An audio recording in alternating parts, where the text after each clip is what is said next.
जय श्री राम। आपका बहुत बहुत स्वागत है। बिहार में असदुद्दीन ओवैसी ने राजद और कांग्रेस के लिए बड़ी मुश्किल खड़ी कर दी है। असदुद्दीन ओवैसी ने एक ऐसा दांव चला है जिससे राजद और कांग्रेस के मुस्लिम वोटों पर खतरा मंडराने लगा है। असदुद्दीन ओवैसी ने, क्योंकि उनको भी मुस्लिम वोटों की जरूरत होती है, उनका पूरा आधार ही वही है, तो उन्होंने बिहार में एक दांव चला और उन्होंने राजद को एक चिट्ठी लिखी कि वो महागठबंधन का हिस्सा बनना चाहते हैं। एआईएमआईएम के बिहार में प्रदेश अध्यक्ष हैं अख्तरुल ईमान। उन्होंने लालू यादव को एक चिट्ठी लिखी और उसमें लिखा कि सेक्युलर वोटों को बंटने से रोकने के लिए एआईएमआईएम महागठबंधन का हिस्सा बनना चाहती है, तो आप हमें उसमें अपने साथ जोड़ें। अब जैसे ही ये चिट्ठी आई, राजद और कांग्रेस की टेंशन बढ़ गई, क्योंकि असदुद्दीन ओवैसी उनके लिए ऐसी पार्टी है जो ना निगलते बनती है, जो ना उगलते बनती है। वो उसे छोड़ भी नहीं पाते हैं और उसको साथ लेने में भी समस्या हो जाती है। तो इस चिट्ठी के बाद ओवैसी ने तो अपने आप को सेफ कर लिया। उन्होंने ये किया कि मैं तो गठबंधन के लिए कह ही रहा था, मैं तो ये चाहता हूं कि मुस्लिम वोट ना बटे।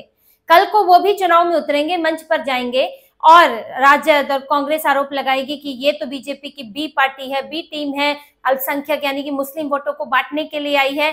तो असदुद्दीन ओवैसी अब ये कह पाएंगे कि मैंने तो गठबंधन चाहा था, मैं तो सेक्युलर वोटों को बांटना नहीं चाहता था, यानी मुस्लिम वोटों को, लेकिन इन्होंने ही मुझे रिजेक्ट कर दिया। तो अब ये मुसीबत बन गया राजद और कांग्रेस के लिए।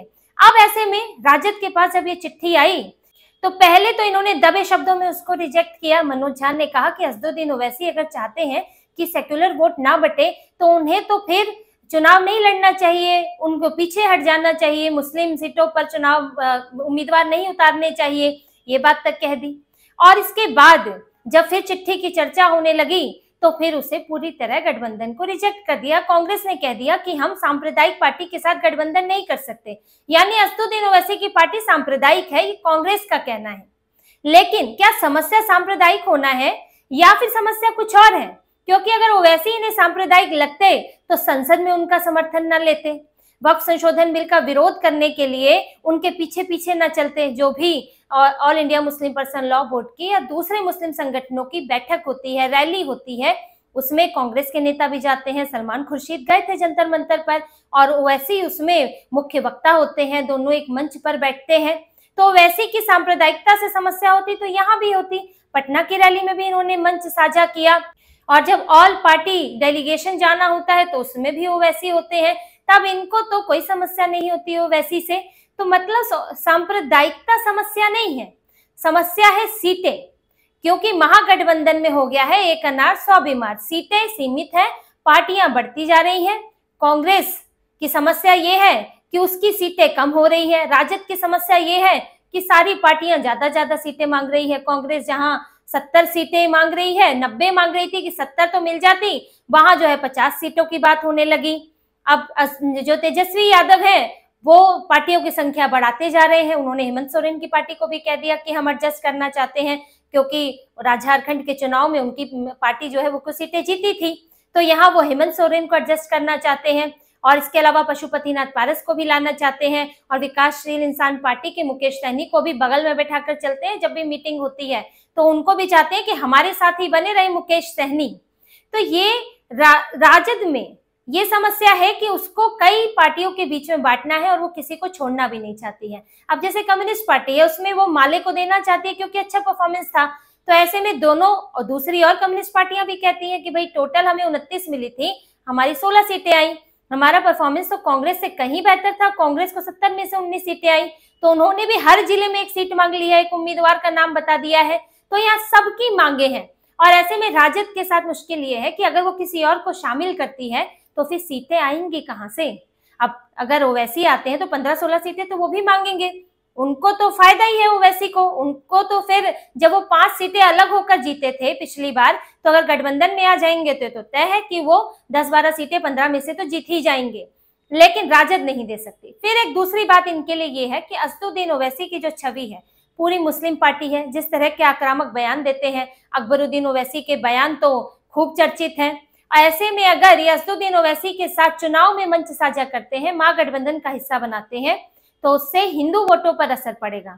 फिर भाजपा को कहने का मौका मिलेगा, और इससे कांग्रेस बचना चाहती है, क्योंकि कांग्रेस सिर्फ मुस्लिम वोटों के भरोसे तो यहाँ नहीं उतरना चाहती, ना राजद, हिंदू वोट भी चाहिए। तो इसीलिए असदुद्दीन ओवैसी से दूरी बना रहे हैं। अब असदुद्दीन ओवैसी को भी पता है कि ये दूरी तो बनाएंगे ही, इसीलिए उन्होंने भी अपना एक रास्ता खोजा और उन्होंने चिट्ठी लिख दी। अब जब कांग्रेस और राजद की तरफ से पूरी तरह इनकार हो चुका है, रिजेक्ट किया जा चुका है, तो असदुद्दीन ओवैसी ने भी बड़ा फैसला ले लिया। उन्होंने भी कह दिया कि अब एक तरफा मोहब्बत नहीं चलेगी। अब वो अकेले बिहार चुनाव में उतरेंगे और अपने उम्मीदवार उतारेंगे। मुस्लिम सीटों पर तो सभी पर अपने उम्मीदवार उतारेंगे और उन्होंने कहा है कि बिहार की जनता मुझे सपोर्ट करे। मैं चाहता था कि सेक्युलर वोट ना बटे, लेकिन मुझे स्वीकार, मेरी पार्टी को स्वीकार नहीं किया गया, तो आप मुझे अब इसके लिए आप मुझे सपोर्ट करें। तो असदुद्दीन ओवैसी वही बोल रहे हैं जो उनको उम्मीद थी कि वो रिजेक्ट होंगे और उसके बाद वो ये बात बोलेंगे, जिससे कि अब मुस्लिम वोटों को बांटने का सारी जिम्मेदारी जो है वो राजद और कांग्रेस के ऊपर आ जाएगी और ओवैसी पर बी टीम होने का आरोप वो नहीं लगा पाएंगे। तो ओवैसी ने अपनी चाल चली है, राजद कांग्रेस की अपनी स्थिति है, लेकिन यहाँ पर मुस्लिम सीटों के लिए, मुस्लिम बहुल सीटों के लिए मारामार है। राजद को भी चाहिए, कांग्रेस को भी चाहिए, ओवैसी भी वहीं पे चुनाव लड़ते हैं। और देखिए, समस्या इन्हें ओवैसी के जीतने से नहीं होती है। राजद को, कांग्रेस को समस्या ये नहीं है कि ओवैसी को सीटें जीत लेंगे, क्योंकि ओवैसी समस्या होती तो ओवैसी के 4 विधायक इन्होंने अपनी पार्टी में लिए थे चुनाव के बाद। तो सांप्रदायिकता से समस्या नहीं है कि ओवैसी सांप्रदायिक है और उनके विधायक सांप्रदायिक नहीं है, जो कि ओवैसी के उसी एजेंडे से चुनाव जीते हैं। तो समस्या ओवैसी के जीतने से नहीं है, क्योंकि वो परोक्ष रूप से महागठबंधन का हिस्सा ही है। कल को सरकार बनाने के लिए जरूरत पड़ी तो वो ओवैसी के विधायकों को ले लेंगे, ओवैसी के साथ गठबंधन कर लेंगे, सरकार में शामिल कर लेंगे कि हम जो है सांप्रदायिक ताकतों को हराना चाहते हैं, इसीलिए हम महागठबंधन में इन्हें शामिल करें, बाहर से समर्थन दे देंगे। यह महाराष्ट्र में भी देते रहे बाहर से समर्थन, तो तब इनको समस्या नहीं है। इनको समस्या है वोट कटने से, कि ओवैसी अगर मैदान में रहेंगे तो कहीं वोट ना काट लें और उसका फायदा एनडीए को ना मिल जाए। तो समस्या इनकी यहाँ है। ओवैसी सिर्फ इसलिए चिंता का कारण बनते हैं। ओवैसी के जीतने से समस्या नहीं है, क्योंकि कितनी सीटें जीत लेंगे, 5 पिछली बार जीते थे, 6-7 और 6-7 जीत लेंगे।